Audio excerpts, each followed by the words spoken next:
Hello viewers, notebook IAS के daily current spotlight programme में अभी की खबर है राष्ट्रीय बायोफार्मा मिशन (NBM).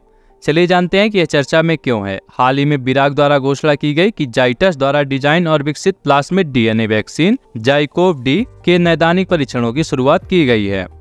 चलिए जानते हैं राष्ट्रीय बायोफार्मा मिशन के बारे में। यह देश में बायोफार्मास्यूटिकल क्षेत्र के तीव्र विकास हेतु एक उद्योग अकादमिक सहयोग मिशन है। इस मिशन की शुरुआत वर्ष 2017 में 1500 करोड़ रुपए की राशि के साथ की गई थी तथा इसमें 50% राशि का वित्त पोषण विश्व बैंक द्वारा किया गया है। राष्ट्रीय बायोफार्मा मिशन को जैव प्रौद्योगिकी उद्योग अनुसंधान सहायता परिषद यानी biotechnology industry research assistance council यानी कि विराग द्वारा कार्यान्वित किया जा रहा है।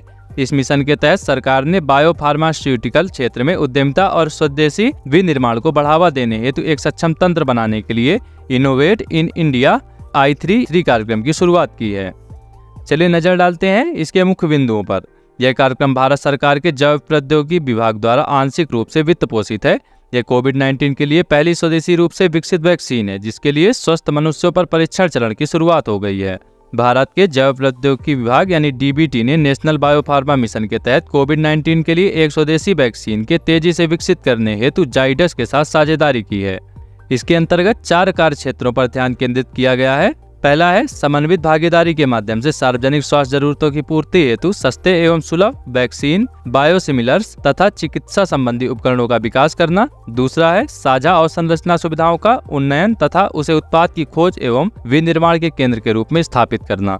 तीसरा है विशिष्ट प्रशिक्षण प्रदान करके मानव पूंजी विकसित करना। और चौथा है उद्योग अकादमिक परस्पर संबंधों की वृद्धि में सहायक प्रौद्योगिकी हस्तांतरण कार्यालयों को स्थापित करना।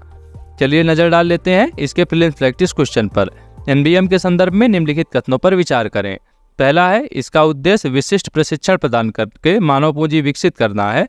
दूसरा, यह कार्यक्रम भारत सरकार के जैव प्रौद्योगिकी विभाग द्वारा आंशिक रूप से वित्त पोषित है।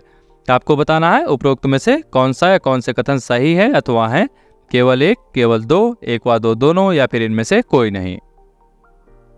इस प्रश्न का जवाब हमसे कमेंट बॉक्स में जरूर साझा करें। मिलते हैं आपसे नए एपिसोड में।